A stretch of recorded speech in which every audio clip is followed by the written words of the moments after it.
So Diddy's lawyers are back at it again. They're doing his PR work for him and they are doing interviews with CNN.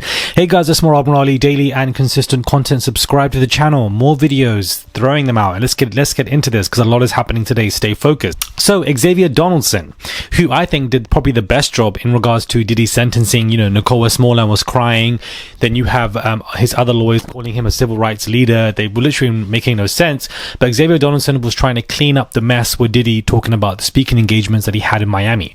Well, anyways, Xavier Donaldson is, with the CNN, and he basically is saying that Diddy is going to make a comeback and that he's not sure about, the musical Diddy in the concerts, but that Diddy is definitely going to be making this promising comeback to the public facing career that he once had, and that the Diddy Trump pardon actually does look promising. I do feel like this would have happened. Trump did just pardon, I believe, George Santos, this person who works in politics, who was sentenced to prison, has now had that sentencing reduced. But the reason why Trump was doing that was because George was somebody who was Republican.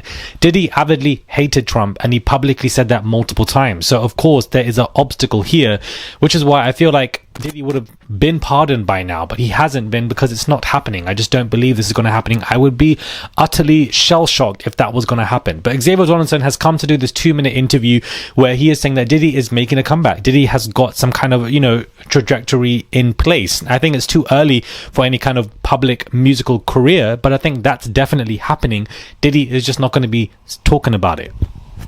He's not going to be talking about it. He spoke about the speaking engagements that he had in Miami, which was a big mistake. It damaged the sentencing for him. So he's going to keep everything else on the hush-hush. But Xavier Donaldson has come out to confirm that Diddy is making this comeback. Diddy has a plan, but they're just not being clear with the plan because they don't want us to know about it, because it comes across way too pompous to say that Diddy is coming back to do a tour and to do music and etc. But mark my words, Diddy will be on stage and there will be people who will be dumb enough to go to his concerts. So Xavier Donaldson, Diddy's team, when the lawyers are doing the PR work, I just find it to be a mess, because he has a PR team.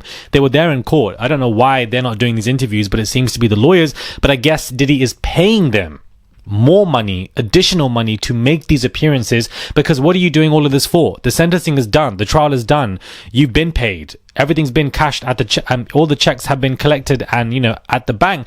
You don't need to be doing any more work for Diddy now, but these extra appearances are because they are making additional money. I don't believe they're doing so because they're friends with this man. I just don't see that happening. Now Kim K is at a gala, multiple other celebrities right now, and she is debuting this horrifying look where she is covering her face, not because she wants it to be a talking point, because that's going to happen anyways when you do something like this, but I do believe some kind of work is being done to her face, and her doctors have advised her, please cover up because you have not fully healed yet, and we don't want you looking like XYZ, and she doesn't want herself to be looking like XYZ when the face is not fully healed due to scarring, or it hasn't settled, whatever she's done to her face. This is why I believe she's covered her face. It looks horrific. I know that Halloween is coming up soon, but this is not a Halloween gala, so that would have made sense. And I don't like this dress. I don't like the way it looks. I think it looks very weird. It looks quite scary, quite daunting, quite horror, haunting, whatever word you want to use. Dark energy. I don't like this outfit on her, and people are talking about it. I just feel like it's not a good look, but I wanted to just throw that in there because it seems to be a talking point for today when it comes to socials.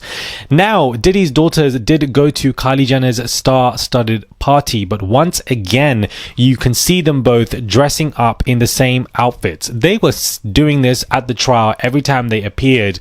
They put so much effort into looking the same. I just think it's creepy as hell. Can we talk about Diddy's daughters and for the fact that they have the obsession of dressing the same? They are two different people. Doesn't matter if they look alike, doesn't matter if they're twins.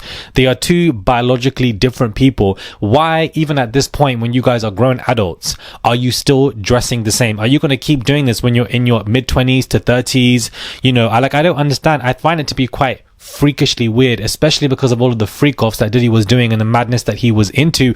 It's just bizarre that even, during the trial and even during these events, they come together wearing the same outfits. I feel like they would have been bigger and more prominent had they actually had their own style. They would be easier to distinguish, of course, but there would be more talking points. I don't know why they keep wanting to keep going as each other, and, you know, wearing the same exact outfits down to the T, the same shoes, the same jewelry, or, you know, where it is on the fingers, the same colors for every single appearance. It is weird. Even in court, the same wig, the same, everything was just the same. And I'm just like, this is weird, man. Like, even when it comes to court, this is what you want to be doing.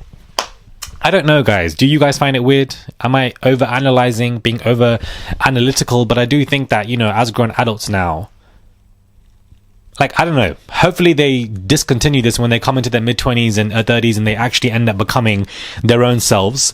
Then, you know, hopefully they will grow out of this phrase, because I just think it's weird. Weird, bizarre. It's never going to end. Playboi Carti, guys, is facing a lawsuit for assault when it comes to his limo driver. He actually assaulted. And I don't understand what's wrong with these men. I don't get why you're punching your limo driver. This is what he's been accused of. Police say a limo driver named Carl Reynolds told them the Rather Lie rapper assaulted him whilst he was driving and his entourage from the Waldorf Astoria in Park City to rehearsals. He claims things took a disastrous turn when they got into a heated argument, apparently over sex in the backseat, and then the rapper Carti threatened to beat up both her and the driver after he intervened. TMZ is told Carl says Carti wound up punching his girlfriend in the chest, prompting Carl to pull up to a safer location, and then he ended up punching the driver as well.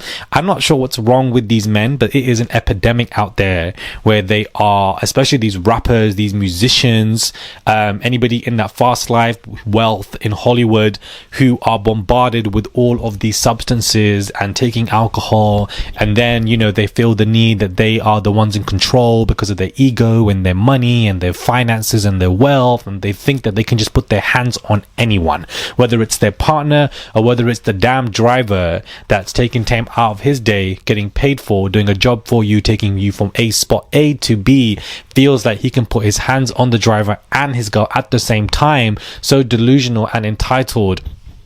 And just this weird kind of mentality. I don't know what's happening. It's an epidemic with the men in this generation, in my generation as well, because it's just ridiculous. The driver was left with a swollen jaw, whiplash effect, and he was severely bruised and broken up from the fight. What makes you think you can do something like this? And I feel like Carti isn't the only one. It's happened to so many celebrities facing so many, you know, lawsuits for assault, and they just think that not even just musicians and rappers, streamers as well, content creators, who just feel like they have this entitlement, not just over other women, but just other men around them, because they have money, because they have this ego. And it starts from the top up, from people like Diddy and the executives, and it trickles down to all of these people as well, who think that they can just move like this. Like the entitlement for you to think that you can just put your hands on somebody, especially somebody who's working for you, because you have the money and you're famous and the clout, and, you know, because people are coming to your stadium tours, you think you can just do it because you're that guy. All of this incel culture is ridiculous. It's such an epidemic. No therapy, no rehabilitation, no programs, no nothing like this for these men whilst they're out there on the streets. But then when they do too much and then go to prison, suddenly now all these programs are optional, when they really should be there for these men prior going to jail, because they're putting harm on people left, right, center. Now this man's going to be, you know, facing a lawsuit, which is what it is, and then he will pay for damages because he has the money to do so, and then it will happen again. Wasatch County Police were called to the scene and took photos of Carl's injuries. So they've got, you know, photos and, you know, footage of all of this as well. All of these men just aggressive, screaming, shouting, you know, incel culture, entitlement. I can do whatever the hell I want to do. I can put my hands on you. Nothing's going to happen to me. And then you're facing a lawsuit. This is what you're charged with. It's just an epidemic of men moving crazy. And it's also in my generation. It's not the generation below. It's just all the generations, but it just becomes quite prominent. And it's just this ego check. Some certain men need to get checked. Do you understand? Because this is ridiculous. Let me know your thoughts are, guys, when it comes to this video. Do subscribe to the channel. Comment down below. Give this video a thumbs up. I would appreciate it. It's just one click to subscribe. I'm staying at home today. It's Sunday. It's raining heavy. It's raining all day in London. It's raining all week in London. And, you know, I'm not mad at a Sunday rainy day, staying indoors, keeping you guys clued up with the news and what's going on. Liverpool Man United are playing right now, so I'm gonna go watch that match, and I'll get these videos out to you guys on the break. Subscribe, and I'll catch you guys soon for another video. Join Murad Nation. It's just one click, and I'll see you guys soon.